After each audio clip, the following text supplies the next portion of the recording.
President Donald Trump stepping off of Air Force One first onto the soils of North Carolina, and there he broke some major news. The future of FEMA now hangs in the balance after Mr. Trump said he will be signing an executive order potentially getting rid of that federal agency, FEMA. Take a listen to some of that moment. I'll also be signing an executive order to begin the process of fundamentally reforming and overhauling FEMA, or maybe getting rid of FEMA. I think, frankly, FEMA is not good. I think when you have a problem like this, I think you want to go and, whether it's a Democrat or Republican governor, you want to use your state to fix it and not waste time calling FEMA. And then FEMA gets here and they don't know the area. They've never been to the area, and they want to give you rules that you've never heard about. They want to bring people that aren't as good as the people you already have. And FEMA's turned out to be a disaster.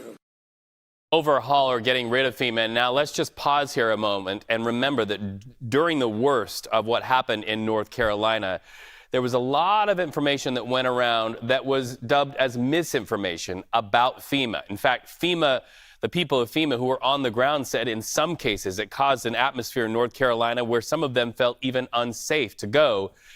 So President Donald Trump, and we know he does this, is tapping into some of that local anger, as he says, either an overhaul or getting rid of FEMA. So we're watching that very closely, and we are also making that tie to what happened during the worst of what hit North Carolina, and also as he ran for president.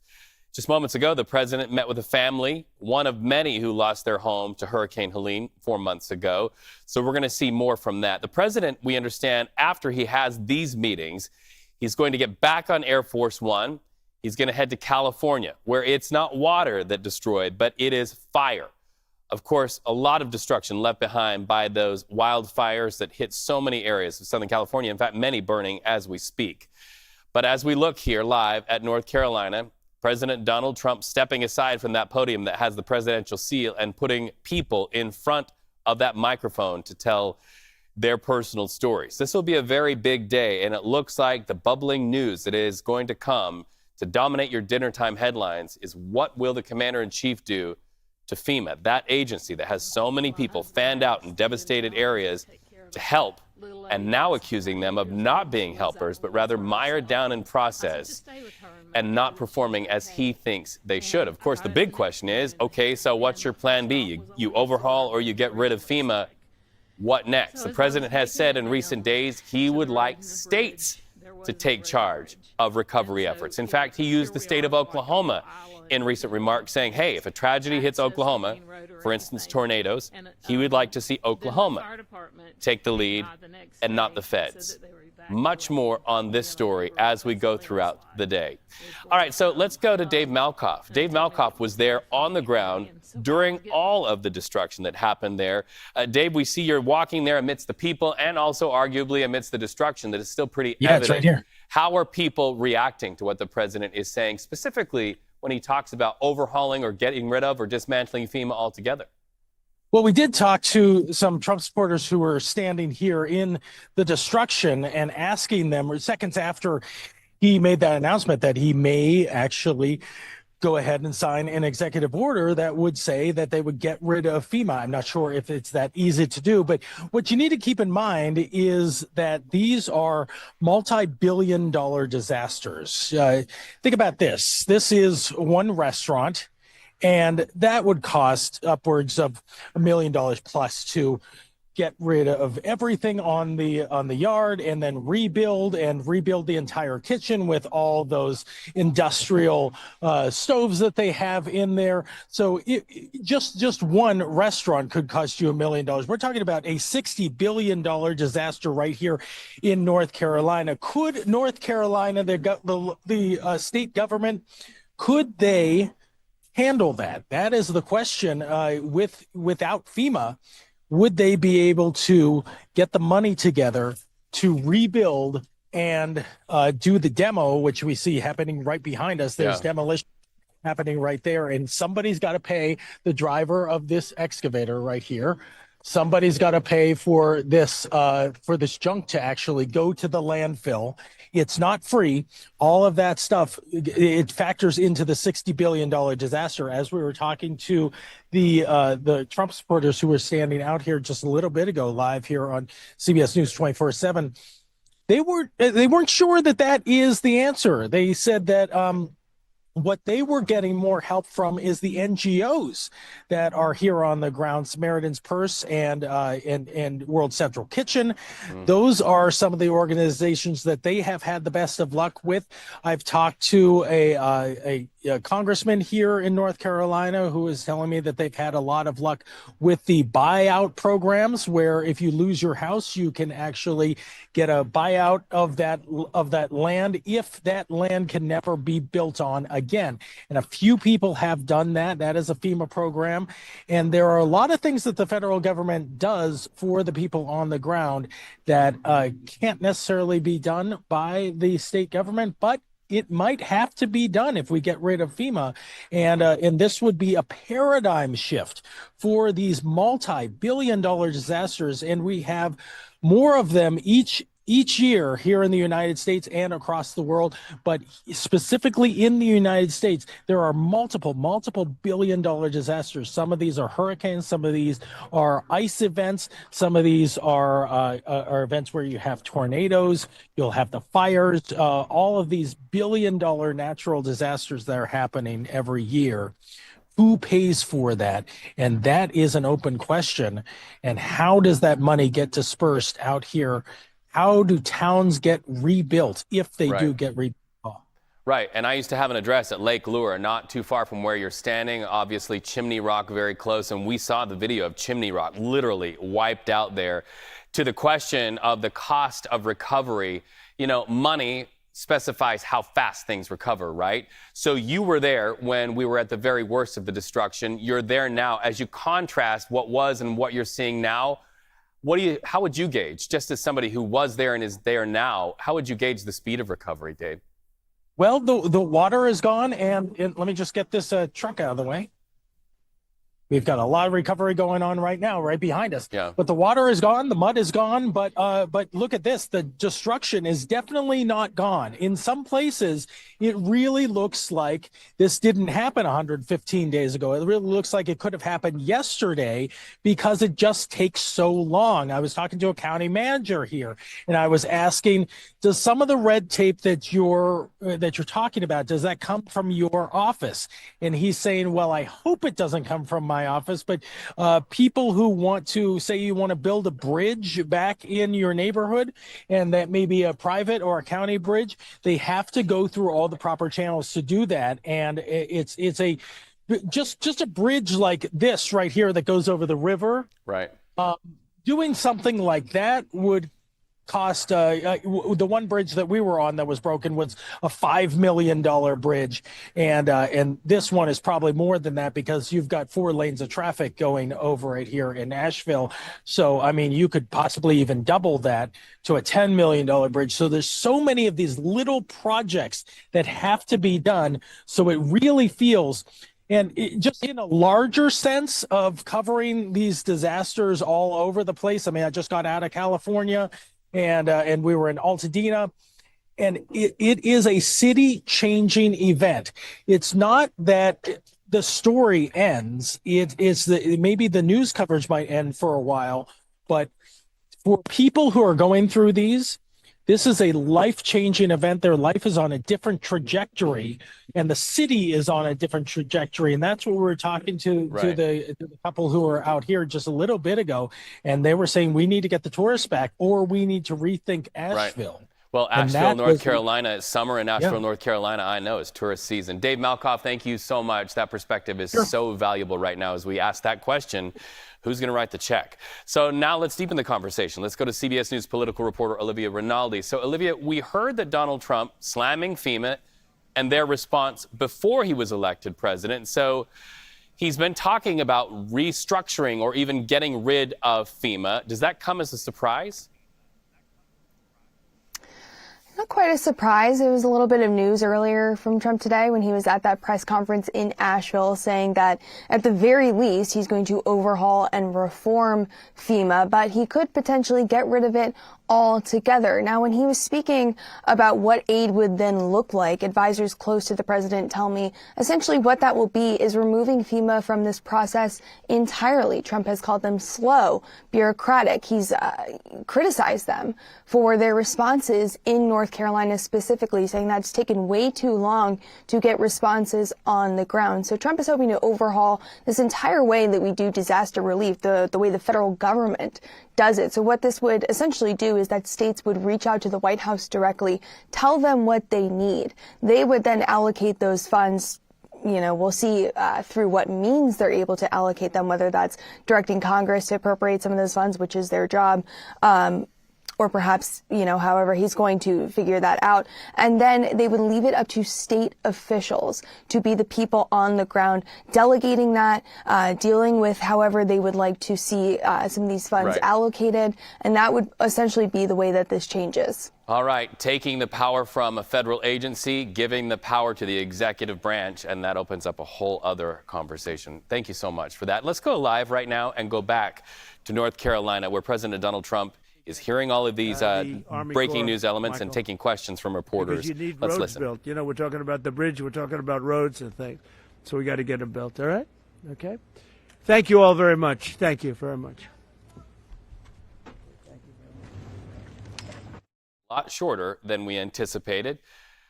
Let's go back to Olivia Rinaldi. So I want to get back to what I was talking about here. You know, President Trump has long been seen by Democrats with a raised eyebrow, saying that we're seeing more and more power afforded to the executive branch, and that goes against, in their point of view, the founding fathers' division of powers principle, equalization of powers, division of powers. So is there thinking in Washington, D.C. that removing the power from that federal agency of FEMA and their ability to respond and leaving it to the sole discretion of the executive branch, that perhaps could be part of this narrative that is now starting to be put out by Democrats? Well, it's an interesting question. Look, FEMA is a federal agency, so of course their budget is appropriated by Congress. But think of it in kind of two buckets. One bucket is their operational budget. That is something that they get allocated every year through Congress. And then there's the disaster relief fund, and that's kind of a fluctuating thing depending on the number of disasters we have per year and who's requesting them. That disaster relief fund is part of what the president is able to allocate. So that's think of, you know, governors coming to Trump saying, look, we just had this devastation. We had this storm that impacted us more than we think.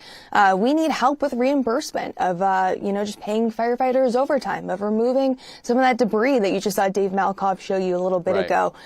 We need that help. So then Trump would then sign that. But ultimately, the budget is decided by Congress. That's the power of the purse, and that's what they have. And that's, you know, in the Constitution. So for Democrats who are concerned about that, ultimately, it's up to them to legislate how much money this agency is going to get. And we could see some contention there, of course, between Trump and FEMA. And of course, he appoints a FEMA director. So there could be some contention there, but we'll have to see in the coming days what that executive order actually does and whether or not it would remove FEMA from the Department of Homeland Security. And even if Trump has that power, if FEMA is congressionally obligated to exist and to do that job of disaster relief, we'll have to see how all of this plays out legally. As I imagine, it's just one of many legal challenges that we're starting to see happen in this Trump administration. So fascinating, because if governors have to go to the White House to ask for that aid, what happens with a California governor, Gavin Newsom, who needs aid relative to the wildfires and the political leverage that could be played there? Olivia, it's so great to have you on the stream today. Have a good Friday, my friend. All right, so when we come back, we have some breaking news out of the Middle East. We now know of 4 more hostages about to be released by Hamas. What's in it for Hamas? And what's the balance there, the ratio between Israeli hostages released and Palestinian prisoners held by Israel released? More on that when we come back.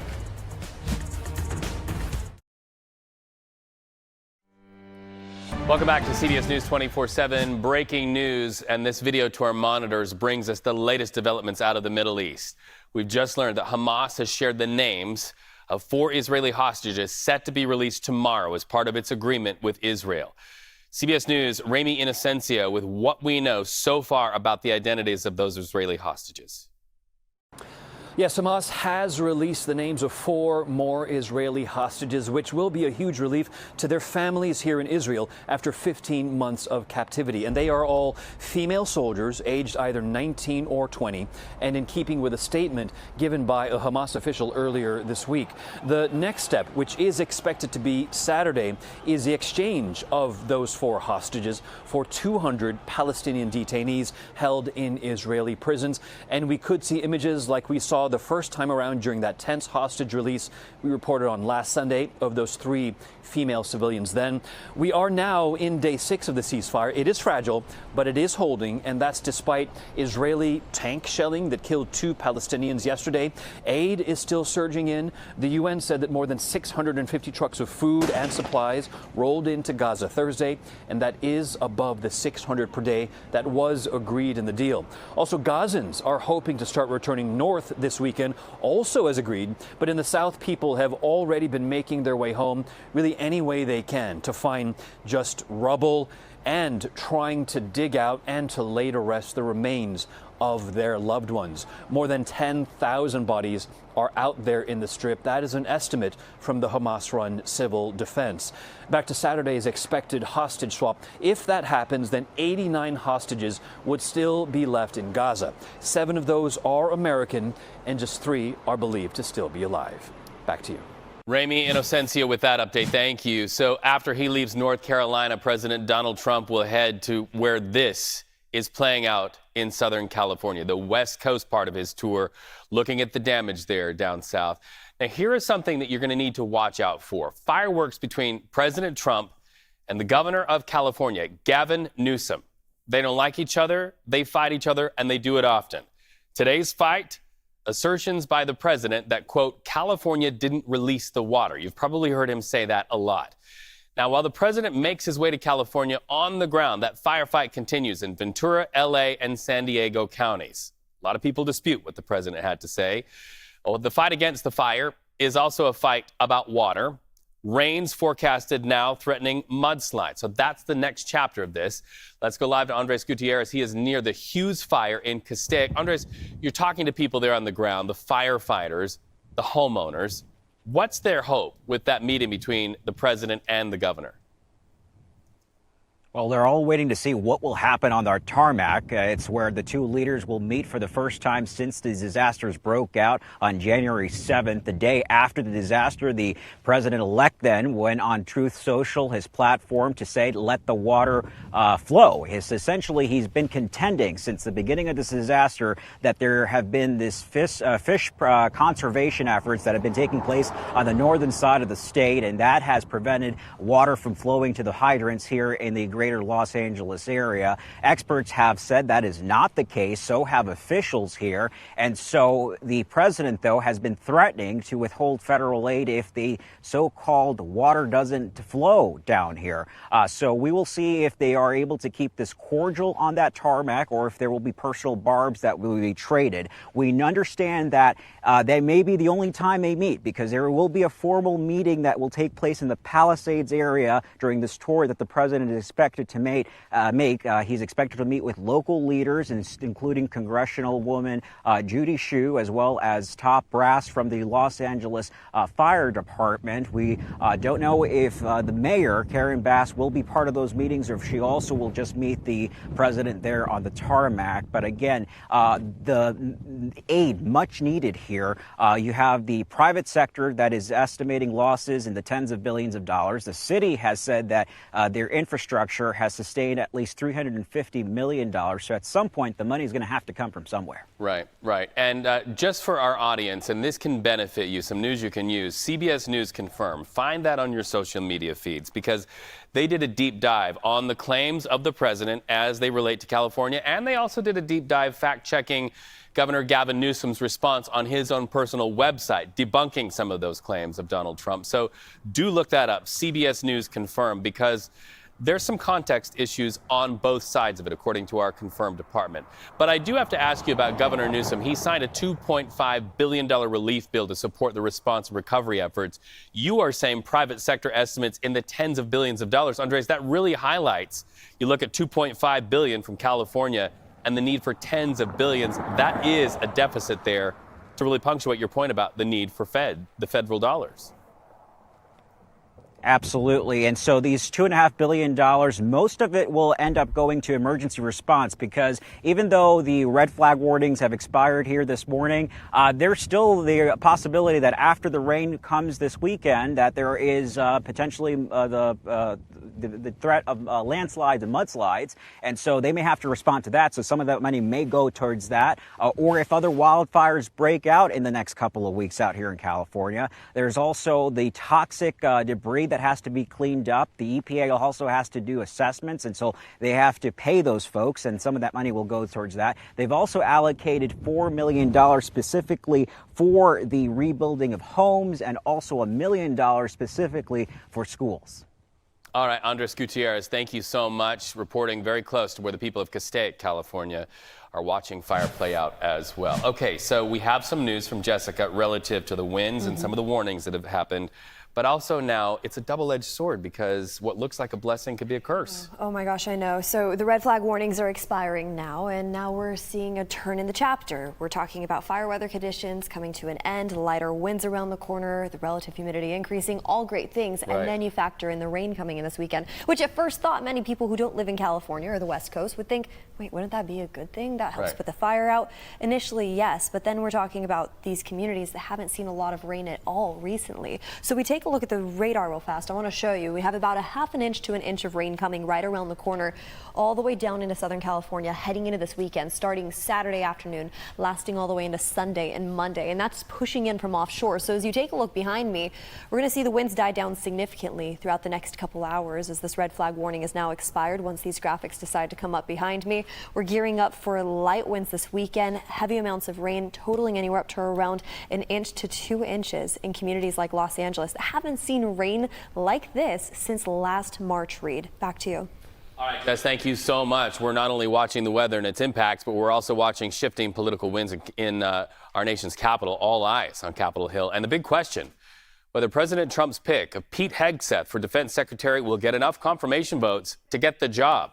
Senate Majority Leader John Thune saying Trump will get his cabinet, even if it means that lawmakers have to stay it out, and work through the weekend.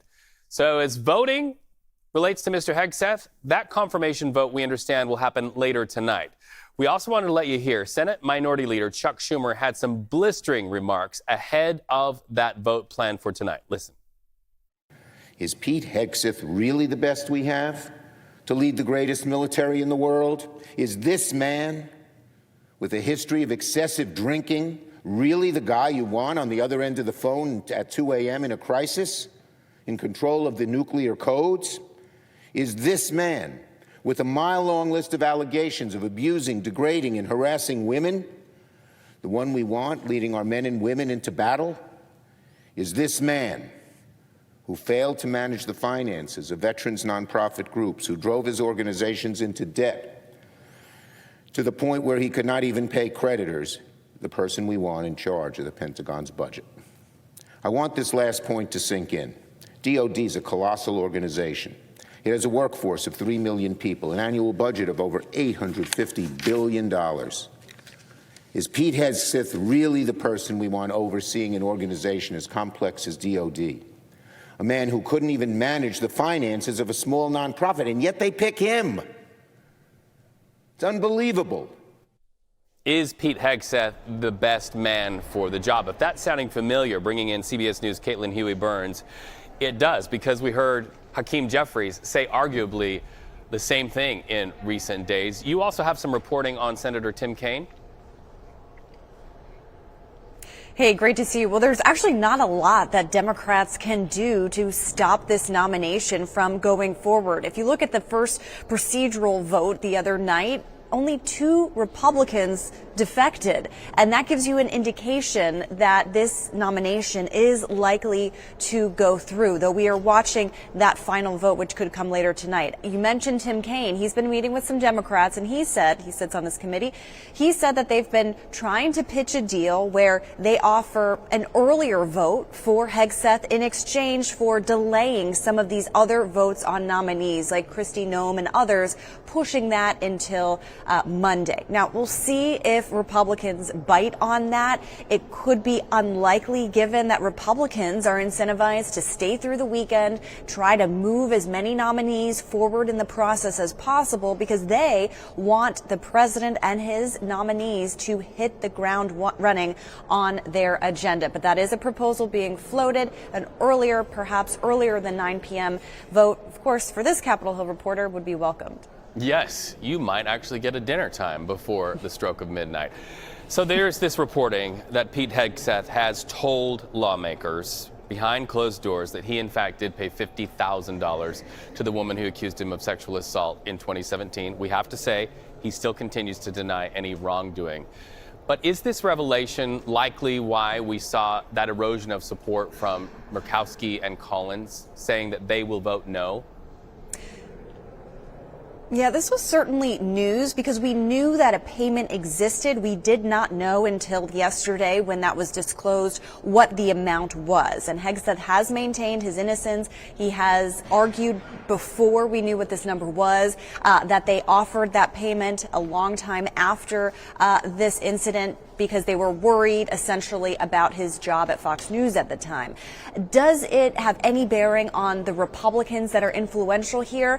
That could have factored in, but largely from Murkowski and Collins had bigger, broader issues with his nomination and could not support moving forward with that process. The key to watch here is if any other Republicans join in on this. Again, it's unlikely, but they could, support the procedural vote to move forward with this nomination and then oppose him. You heard President Trump himself say today, maybe Mitch McConnell doesn't vote for him. We'll see.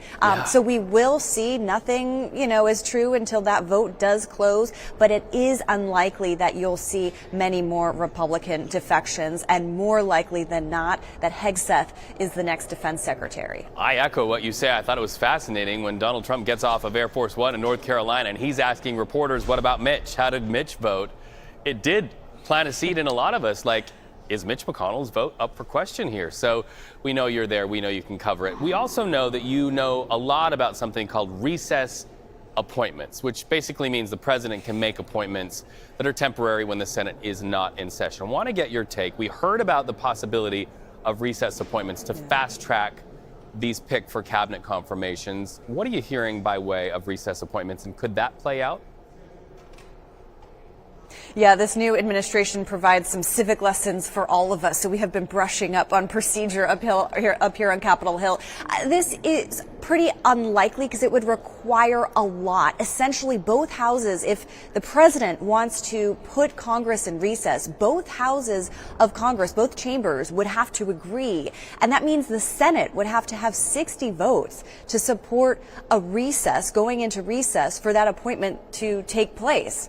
Republicans have control over the Senate, but they don't have 60 votes. So that would require Democrats, and that's unlikely at this point. So there are some procedural kind of fundamental hurdles for that as well. But by and large, what President Trump was suggesting is he wants nominees, not only those top cabinet level positions that we've been talking about, but other, deputies and other kind of agency heads to be confirmed as quickly as possible. So he has kind of floated this idea around and essentially said it's up to Majority Leader John Thune in the Senate to really make that plan. But there is also this argument to be made that you want full confirmation process for your nominees to show, publicly what the support is, show the vetting publicly, and have that formal process so that there aren't any questions, at least that haven't been answered yet at that time, about these nominees. So we'll see. Never say never in a Trump administration, but there are some big hurdles that exist with that. All right, so once again, the vote on Pete Hegseth, that confirmation vote set for 9 p.m. Eastern, but if Democrats are able to cut that deal, move up the vote, you get dinner on a Friday. Caitlin, it's so nice to talk to you. We appreciate you so much. All right, and she's clapping for that. I would too, right? So when we come back, we're going to be going back to that March for Life in our nation's capital. Always so many people there. It's a yearly tradition that happens. But now it's a tradition that not only is powered by some major heavy hitters in the Trump administration, but also powered by their political force. J.D. Vance, Vice President of the United States and the President of the United States, delivering messages to those who would like to keep abortion out of reach here in these United States. We'll be back in a minute.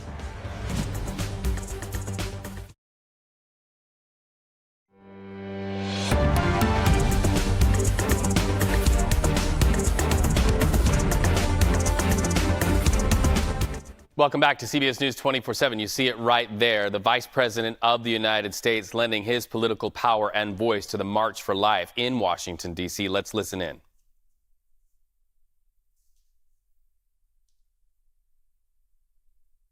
Very march is a reminder of the incredible strength and unity of the pro-life movement. And from the bottom of my heart, thank you. Thank you for being here, and thank you for marching here today.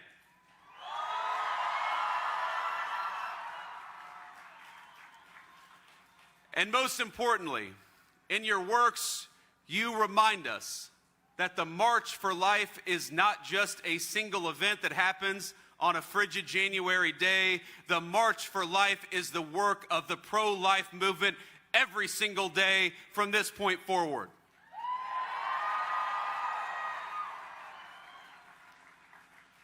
Now, it is a lifelong call to action, a moment in time, but every single day that you guys do what you do, from supporting young moms and dads to fighting for the unborn to working with our legislatures at the state and federal level, you make it possible for us to stand here and say that America is fundamentally a pro-baby, a pro-life, and a pro-family country.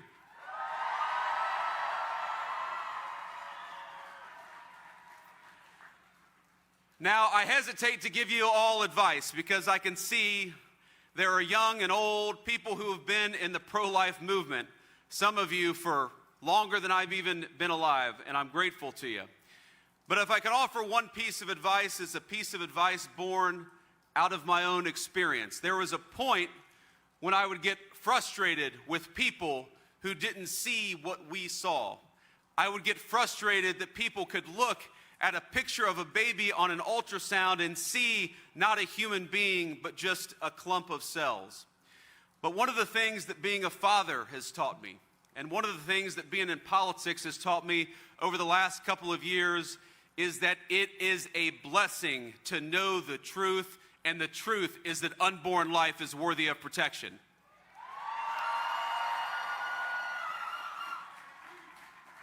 So please go forth, not with frustration, but with joy.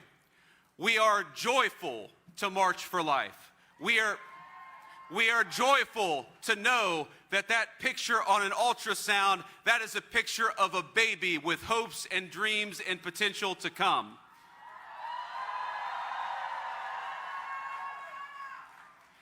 It is a joy and a blessing to fight for the unborn, to work for the unborn, and to march for life. God bless you all, and thank you for having me. It's an honor to be with you. The Vice President of the United States speaking to thousands at a rally in Washington, D.C. at a March for Life. His comments following video comments beamed in to that march from President Donald Trump. Of course, the president is not there because he is touring North Carolina and the flood-ravaged areas of Asheville, North Carolina, and many other parts in that part of that state. And so we'll continue to follow the president as he moves now from North Carolina to Southern California. The question, will he make good on what he said today, which is this: dismantling, revamping, or getting rid of FEMA altogether? Millions of people depending on the future of FEMA. And so we'll have that on the other side of the break.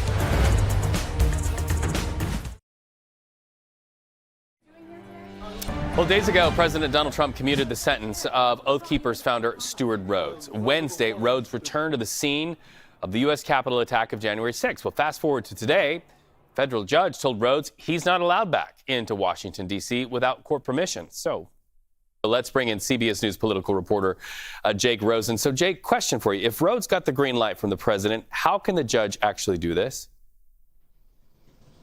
Well, it appears that the judge, federal judge Amit Mehta, made the decision after Rhodes kind of gallivanted around the Capitol this week at the invitation of a lawmaker and had lunch in the Capitol cafeteria just feet from where he and other members of his organization, the Oath Keepers, stormed the Capitol. Now, while Rhodes says he did not go into the Capitol building, other members of his organization did, and this order from Judge Mehta applies to all members of those 8 in total Oath Keepers who were charged and convicted and then had their sentences commuted by Donald Trump on Monday.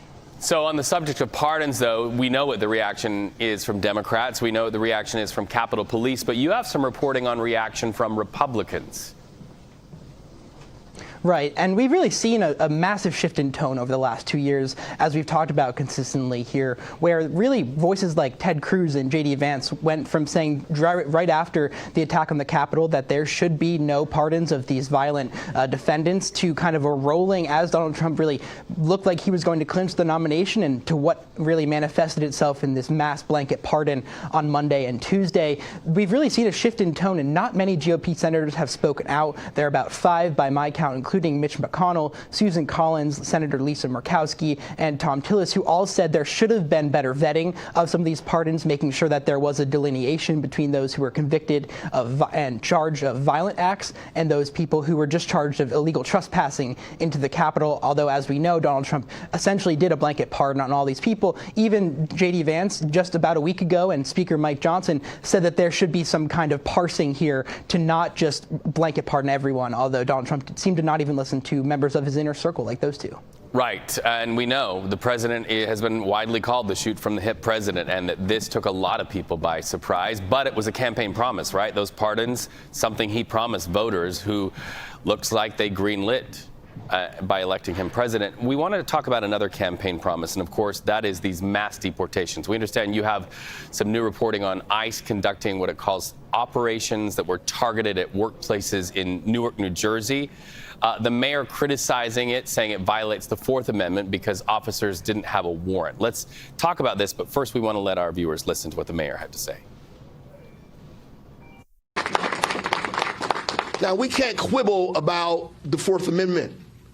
We can't quibble about the 14th Amendment, that everybody has the right to due process, that we should be secure in our person, in our papers, in our property from undue search and seizure. Some smart men came up with this a long time ago, and now it's the constitutional laws that we live by, and nobody has the right to go around those laws, to disregard them. It's a slippery slope when we think it's okay to suspend the Constitution of the United States in order to make a political point or statement. That ICE response in their letter that they put out, they say, well, in a very cavalier way, these things happen. There will be some citizens who we're going to ask for their ID and their paperwork. There are going to be some citizens who we stop and question. So then my response to that is, how do you determine who's undocumented and who's a criminal just by looking at them? So that's the mayor of Newark, New Jersey. He talks about undue search and seizure protections. That's what he's saying at his podium. Can we anticipate that that same argument will be made in the courts when we talk about New Jersey? And it's certainly possible, and we'll see what Mayor Baraka does in terms of taking potentially alongside the government of New Jersey, taking a step towards suing the federal government for this aid. And we'll see whether these kind of actions happen, these mass immigration raids and deportations that would follow happen in other states as well, who would also take objection to this. I think we have to remember to point out, too, that while there were some people detained in this raid who even the owner of the seafood shop says were illegal immigrants, there also the mayor and the owner of the seafood store says was there was a U.S. military veteran who was detained at least temporarily by this. Both the mayor and the owner of the store said there was no kind of warrant that was brought to the owner, that they basically just stormed in and started asking employees to prove documentation and to prove that they were U.S. citizens, whether it's through a passport or a driver's license. Those who were unable to do so were then detained by ICE. And again, this is part of that campaign promise that you just talked about, Reed. Donald Trump has promised these immigration raids, has promised kind of show of force all across the country. We'll see how big and how large these kind of scale up over the next couple of days, but doing it near New York City is certainly a targeted message, especially in a blue state and a sanctuary city like Newark. Jake Rosen, thank you so much for that update. I have a feeling we'll be having this conversation a lot more here on the stream. We appreciate it. And coming up, we have a closer look at one of the biggest heavyweight battles in national football. We'll be right back.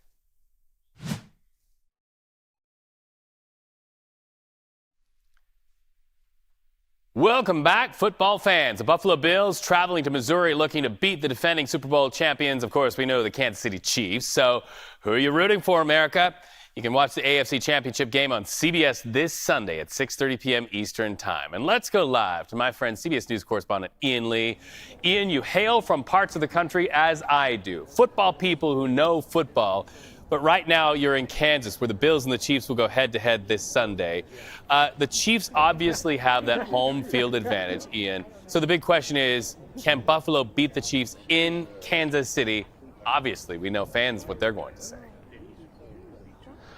Reed, it's going to be one of those games that probably is going to go down in the history books. These are two powerhouse teams. Fans are coming in from all over the country. And in fact, I am currently surrounded by Bills Mafia. I'm going to bring one of their fans in, Jimmy Gaffney. He is actually from Kansas City, so a bit behind enemy lines. But what do you expect from this game on Sunday? So this game on Sunday is going to be pretty huge. We expect a really close, hard-fought game, and the Bills will be victorious on this one.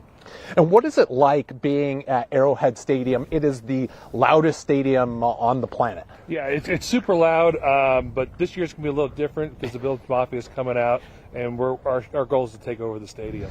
Now, there's been some controversy around Mahomes, Patrick Mahomes, the quarterback of the Chiefs. He had some favorable calls in the last game. Do you think that this game is going to play out fair and square?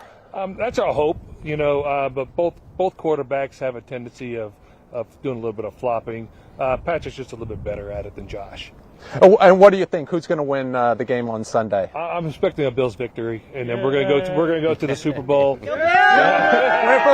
right, but Reed, I need to say though, for the Chiefs though, they're not going to let this just go by. They're going to give it their all too, and you cannot rule out Mahomes or Travis Kelce or that team. So it is going to be a tough game.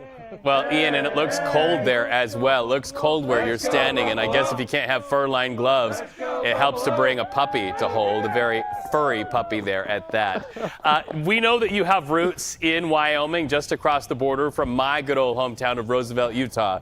So who are you rooting for, friend? Do you dare say that on national broadcast? Well, okay, so Reed, I need to say that I am a suffering Chicago Bears fan, and so I will always be rooting for them. But, being in Kansas City, one would say, okay, this is my new home. I should root for the Chiefs. Being from Wyoming, though, Josh Allen is near and dear to every Wyoming's heart. So I am surrounded right now, so I got to be careful what I say. I'm just hoping for a good game on Sunday.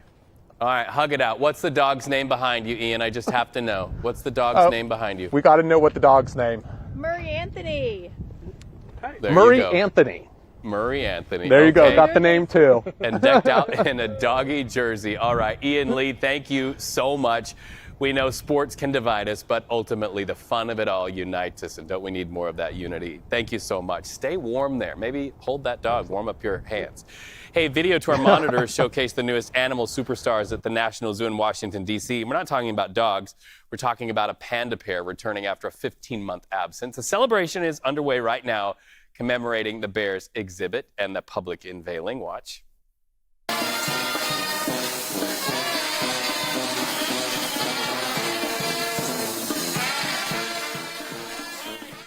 That's the pandemonium in action. You can hear it. Panda fans excited to catch a glimpse of the newcomers. If you are a real panda and you get off of that plane from China and you see that big one, what are you going to think?